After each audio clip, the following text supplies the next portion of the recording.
Just here, see? There's an E in money. I mean, if that's your word.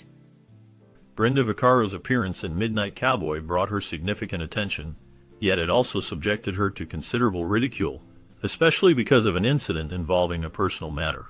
During her time on set, Vaccaro decided to speak openly about her private experiences, shedding light on her perspective and personal life. Unfortunately, her candidness was met with harsh criticism and mockery, with many feeling she crossed a line by discussing such delicate topics publicly. Some critics argued that her sharing was inappropriate, and social media users quickly picked up on her comments, amplifying the ridicule.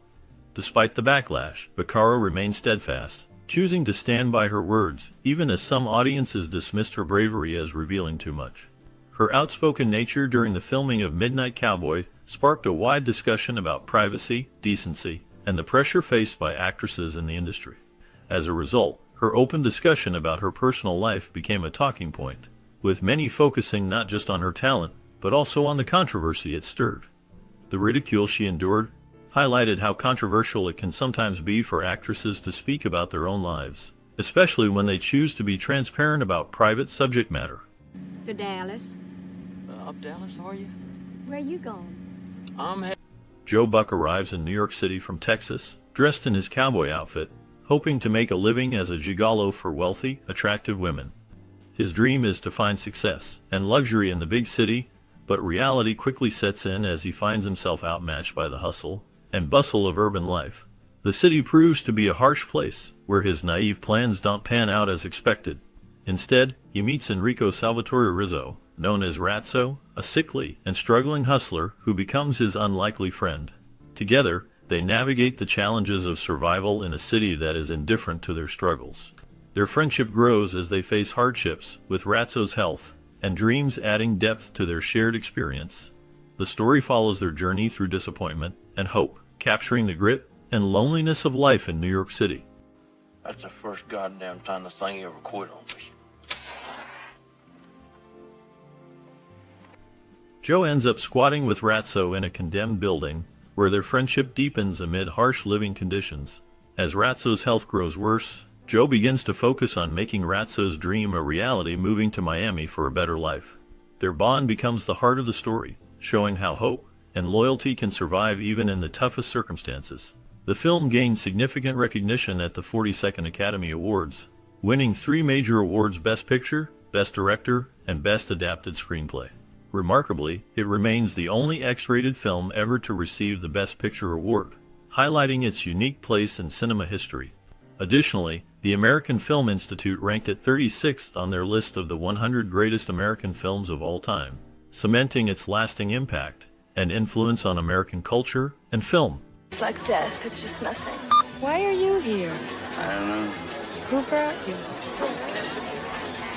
The opening scenes of the 1969 film were shot in Big Spring, Texas, during 1968, setting the stage with a glimpse of Joe Buck traveling northbound toward New York. As he journeys, he passes a billboard that boldly declares, "If you don't have an oil well, get one," capturing a piece of the Texan landscape and mindset. This moment not only grounds the character in a specific place and time, but also hints at Joe's hopes and dreams as he heads to the big city. Meanwhile, the casting of Dustin Hoffman as the rough, streetwise New York veteran was secured through a memorable and unconventional audition. Hoffman arrived dressed in filthy rags and took a bold approach by accosting strangers for spare change, demonstrating a raw and convincing portrayal of a man hardened by life on the streets. This daring performance impressed the filmmakers and earned him the role, adding a layer of authenticity to the character he embodied. The combination of these elements, the stark Texas backdrop, and Hoffman's gritty audition, helped shape the film's powerful and realistic tone. I like that old Daniel flipping out like that. I tried to get in touch. Dustin Hoffman took his method acting approach to a new level while filming Midnight Cowboy. He kept pebbles in his shoes to ensure that his limp would be consistent from shot to shot. This dedication to his craft helped him portray the character of Ratso Rizzo with authenticity and depth. Hoffman's commitment to method acting is well known, and this particular choice illustrates how he immersed himself in the role, making every detail count. On the other hand, Jon Voight, who played the lead role of Joe Buck, was paid scale, which is the Screen Actors Guild minimum wage, This decision was strategic, as it allowed him to secure the part in a film that would become iconic. Voight's performance as the naive Texan who moves to New York City in search of a better life was pivotal to the film's success. His portrayal brought a sense of vulnerability and hope to the character, contrasting sharply with Hoffman's gritty performance. The combination of their acting styles and choices contributed significantly to the film's impact and legacy in cinema history. So help me, everything but the sofa, you know, and that's my remedy for insomnia. My remedy is, man, you just don't. Dustin Hoffman immersed himself deeply in the role by spending a significant amount of time in the slums of New York City, closely observing the lives, movements, and behaviors of tramps and street people. This intense study helped him embody the character with a raw authenticity that few actors achieve. Despite Hoffman's dedication, director Mike Nichols was hesitant about him taking the part. Nichols feared that the role might damage Hoffman's career rather than advance it, suggesting that the character's gritty and unconventional nature could be a professional risk. However, Hoffman's commitment to understanding the character's world and mannerisms ultimately shaped a performance that became iconic, reflecting a profound connection to the realities of marginalized individuals in the city. This tension between Hoffman's artistic drive and Nichols' concern highlights the complexities actors face when choosing roles that challenge both their craft and their future prospects. Well, it happens. After filming Wrapped in Texas, director John Schlesinger found himself worried about how Midnight Cowboy would be received by audiences and critics alike. The story was raw and unconventional, and he feared it might not resonate or be accepted. However, Jon Voight, who played the lead role of Joe Buck, offered reassurance. Voight believed deeply in the film's power and was confident it would be seen as a masterpiece. This confidence was not misplaced, as the movie went on to earn critical acclaim and even won the Academy Award for Best Picture. During the production, the dynamic between Jon Voight and Dustin Hoffman, who portrayed Ratso Rizzo, was charged with a competitive spirit. The two actors often found themselves in a rivalry on set, each pushing the other to dig deeper into their characters and deliver more intense performances. This competition was not hostile, but rather a driving force that elevated the energy of their scenes together.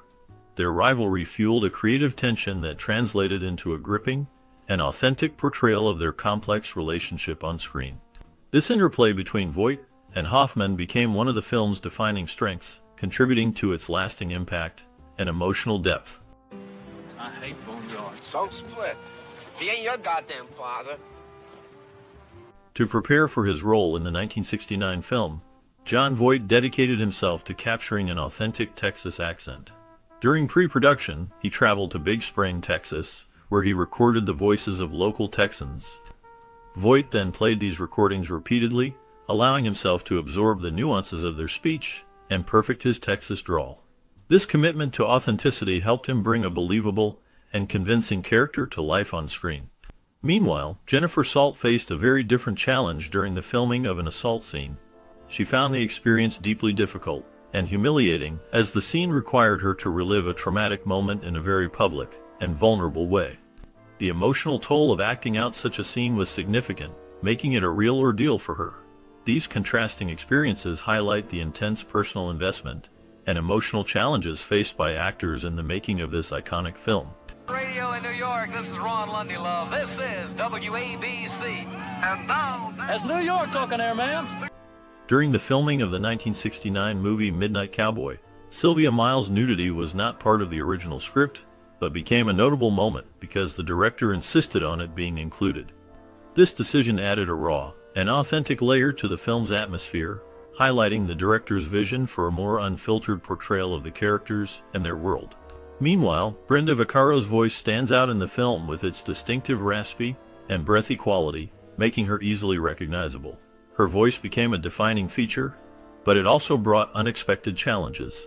In 1980, Vaccaro faced ridicule for a Playtex tampon commercial, where the heavy breath sounds in the audio drew unwanted attention. These breath sounds were so prominent that they were eventually removed from the ad. This incident underscored how unique vocal traits can sometimes lead to unexpected public reactions, despite being part of an actor's natural charm and identity. No rich lady with any class at all buys that cowboy crap anymore. They're laughing at you on the street.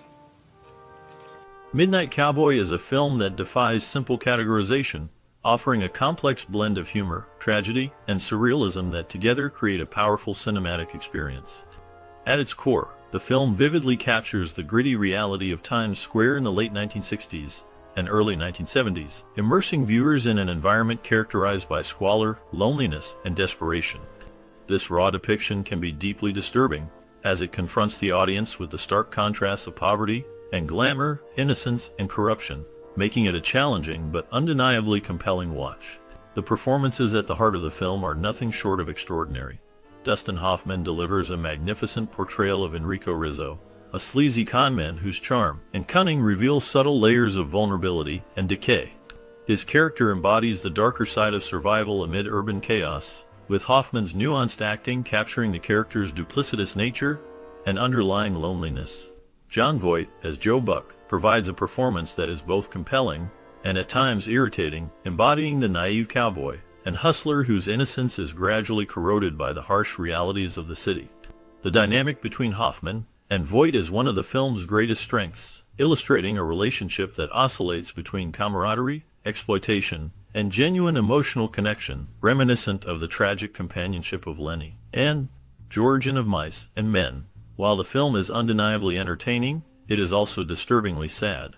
The final scenes, especially the poignant moment where Joe embraces his dead friend, evoke a profound sense of loss and despair. The ending is emotionally heartfelt, leaving a lasting impact on the viewer and underscoring the tragic arc of these characters' lives. The film captures their moments of levity and absurdity, such as Hoffman's humorous exclamation, "Hey, I'm walking here," to a taxi driver, and balances these with darker, more surreal elements, like the bizarre party scenes and the unsettling image of the woman with the toy mouse.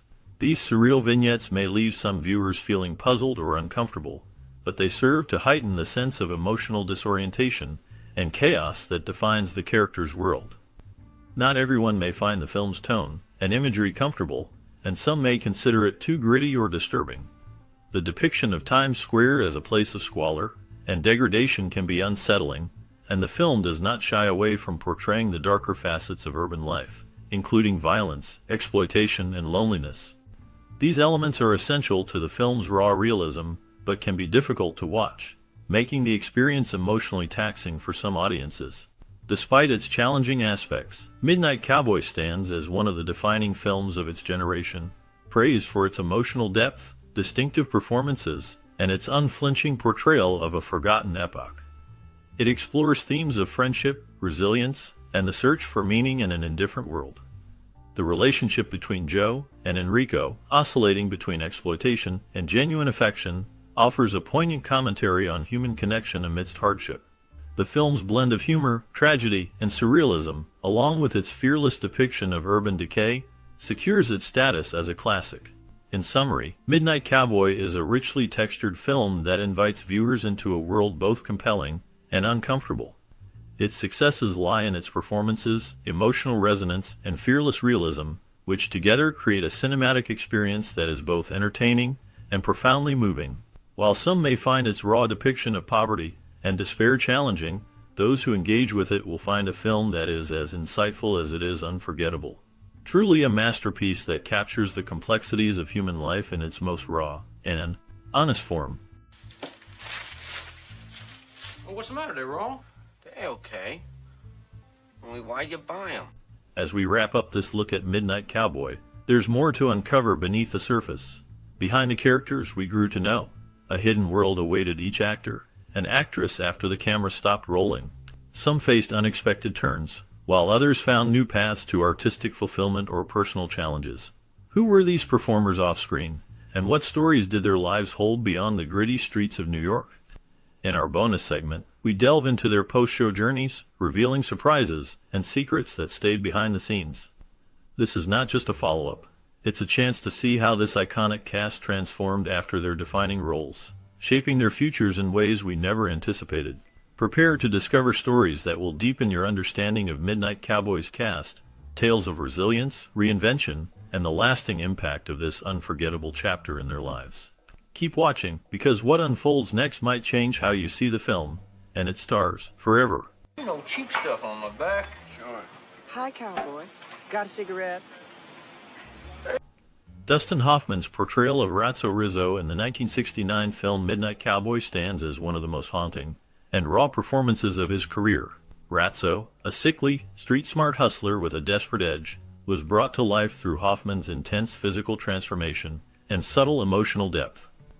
He captured the character's vulnerability beneath a tough exterior, creating a figure both repellent and pitiable. This role solidified Hoffman's reputation as a fearless actor willing to dive into complex, flawed characters.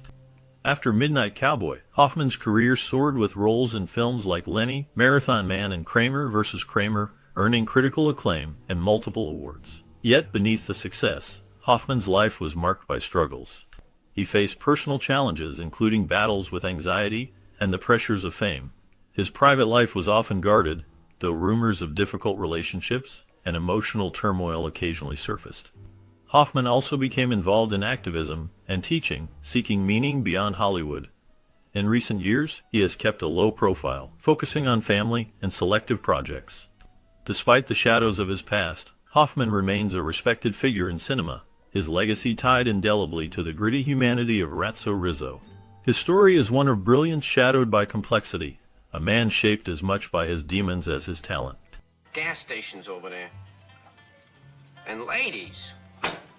You know that in Miami you got, John McGiver's portrayal of Mr. O'Daniel in the 1969 film Midnight Cowboy stands out for its subtle, yet impactful presence. His character, a refined and somewhat aloof figure, contrasts sharply with the film's grittier elements, bringing a layer of complexity and restraint. McGiver's delivery was marked by his distinctive voice and precise mannerisms, which lent Mr. O'Daniel a quiet authority and enigmatic quality. After Midnight Cowboy, McGiver continued to work steadily but never quite achieved leading man status. His career was marked by a series of character roles, often portraying bureaucrats, professors, or gentlemen of a certain old-world charm. Beyond his professional life, McGiver faced personal challenges, including a struggle with alcoholism that reportedly affected his later years. Despite this, he remained respected in the acting community for his professionalism and unique style. There were no major scandals tied to him, but his reserved nature kept much of his private life shielded from public view.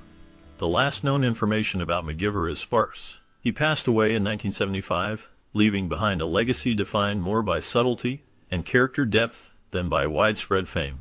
His work continues to be appreciated by those who value character actors who bring nuance to their roles. M-O-N-Y. That's just exactly how you spell it up there in that big building up there. M-O-N-Y. Sandy Duncan's role as woman in the TV montage of the 1969 film Midnight Cowboy was brief yet haunting, embodying the elusive and fragile nature of the city's shadows. Her presence added a subtle layer of vulnerability and mystery, reflecting the film's themes of desperation and fleeting connection.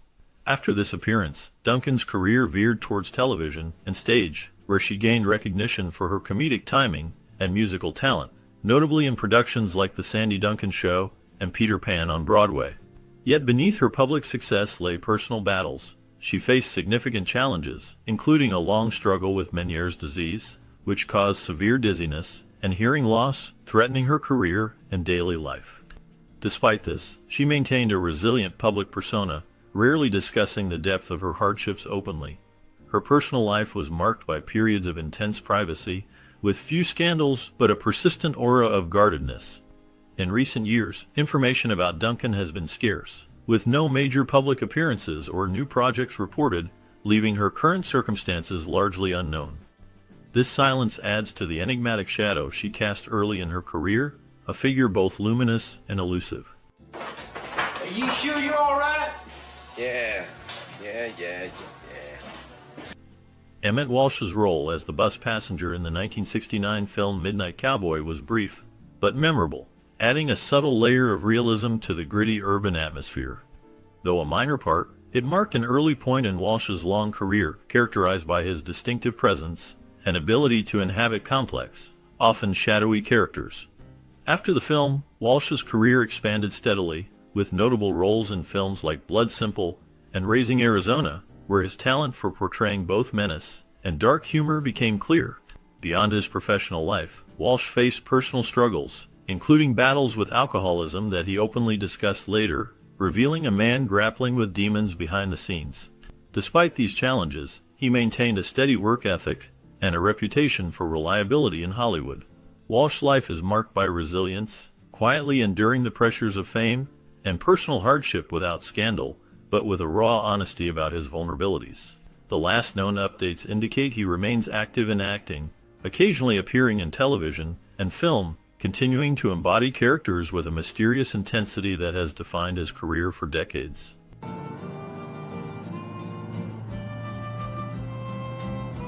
Sylvia Miles portrayed Cass, a sharp and worldly woman whose brief but memorable scenes in Midnight Cowboy left a lasting impression. Her role, though small, was charged with a raw, unsettling energy that captured the gritty underbelly of New York life in 1969. Miles brought a haunting vulnerability to Cass, embodying a character caught between desperation and survival. After the film, her career was marked by a series of supporting roles, often playing eccentric or troubled women. She earned 2 Academy Award nominations for Best Supporting Actress, a rare feat for an actress with such a niche presence. Beyond her professional achievements, Miles' life was shadowed by personal struggles, including battles with alcoholism and financial instability. She became a fixture of the New York social scene, known for her sharp wit and unpredictable behavior, which sometimes led to public scandals. Despite these challenges, she maintained a cult status in the acting community, revered for her fearless approach to complex characters. Her later years were quieter, with fewer roles, and a retreat from the spotlight. The last known reports indicated she lived a reclusive life, far from the chaotic energy that once defined her.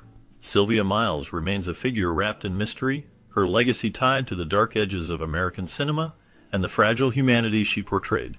Let me put you up here. Brenda Vaccaro's portrayal of Shirley in the 1969 film Midnight Cowboy was brief, but impactful, adding a layer of complexity to the gritty New York backdrop. Shirley was a character caught in the shadows of the city's darker side, embodying vulnerability and resilience in a world that offered little kindness. This role, though not her most famous, showcased Vaccaro's ability to convey depth and nuance with subtlety. After Midnight Cowboy, Vaccaro's career flourished with a mix of film, television, and stage roles. She earned critical acclaim, including an Academy Award nomination for Best Supporting Actress in 1975 for Once Is Not Enough. Her personal life, however, was marked by trials. She endured a highly publicized breakup with actor Michael Douglas, which was a painful chapter amid her rising fame. Vaccaro also faced the challenges of Hollywood's shifting landscape, often battling typecasting and the pressure to maintain relevance. Despite these struggles, she remained a respected figure, known for her sharp wit and resilience. In recent years, she has kept a low profile, with few public appearances or new projects, suggesting a retreat from the spotlight. The last known updates hint at a quiet life, away from the chaos that once defined her early career.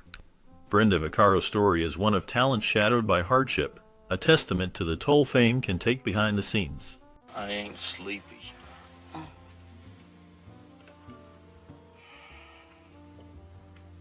Jon Voight's portrayal of Joe Buck in the 1969 film Midnight Cowboy marked a defining moment in his career, capturing a raw vulnerability and desperation that resonated deeply with audiences.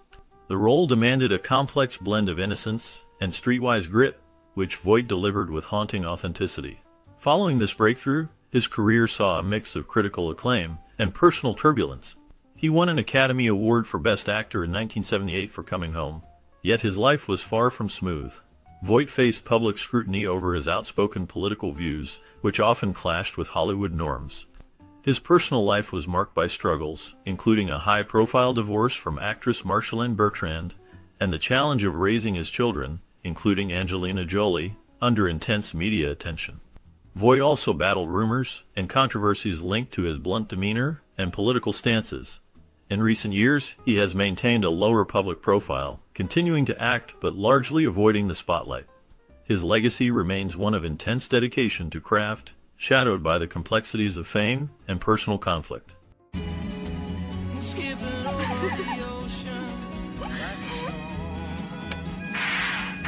Bob Balaban's portrayal of the young student in New York in the 1969 film Midnight Cowboy was brief yet impactful, embodying the innocence and vulnerability of youth amidst the harsh urban landscape.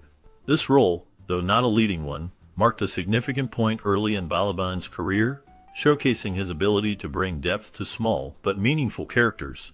After Midnight Cowboy, Balaban's career expanded into a diverse array of roles in film, television, and theater, often portraying intellectual, rookie figures. Beyond acting, he became a respected director and producer, contributing to projects that earned critical acclaim. Despite a steady career, Balaban's life was not without challenges. He faced the pressures of Hollywood's shifting dynamics and the struggle to maintain artistic integrity in an industry often driven by commercial interests.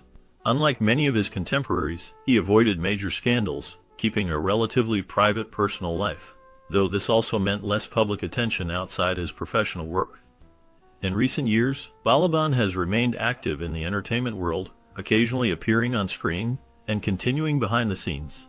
His last known activities suggest a quiet dedication to his craft, away from the spotlight, preserving a sense of mystery around his current life. Yeah, all right. Joe, are you available Thursday night? What time? Paul Morrissey's role as the party in the 1969 film Midnight Cowboy was brief, but impactful, embodying a shadowy figure whose presence underscored the film's gritty urban atmosphere. Morrissey, primarily known as a filmmaker and collaborator with Andy Warhol, stepped into acting with a subtle yet haunting performance that mirrored his off-screen enigmatic persona. After the film, Morrissey's career veered sharply into directing, where he gained notoriety for his provocative works like Flesh and Trash, which delved into themes of sexuality and social alienation.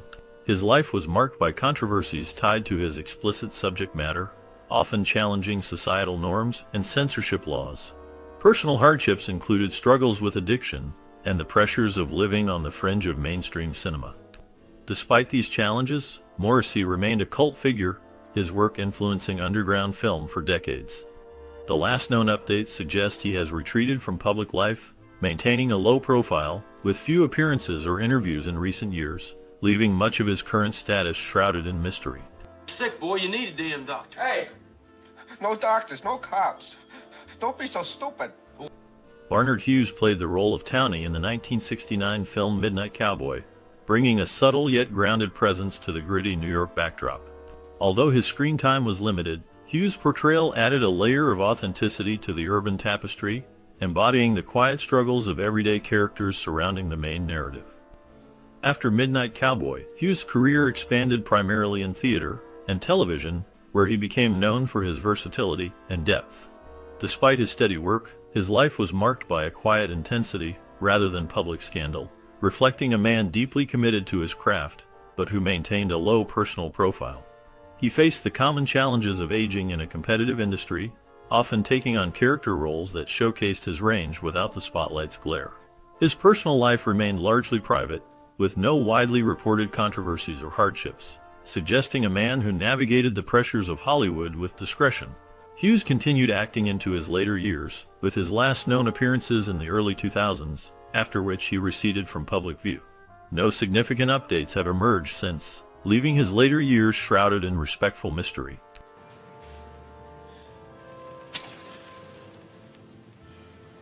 Midnight Cowboy remains a powerful snapshot of 1969, capturing the struggles and hopes of its characters with raw honesty. Jon Voight's journey from naive Texan to a man shaped by harsh city life mirrors his own career challenges, including his later fight to stay relevant in Hollywood. Dustin Hoffman, fresh from the success of The Graduate, faced typecasting, but proved his range over time. The film's gritty portrayal of loneliness and friendship struck a chord with many, reflecting real-life hardships of the era. Did you watch Midnight Cowboy during your childhood or teenage years? What memories or feelings does it bring back for you? Maybe it reminds you of a time when life was uncertain, or of friendships that helped you through tough moments. Share your stories and reflections in the comments below. Your experiences keep the spirit of this film alive and connect us across generations. I gotta get out of here. Gotta get out.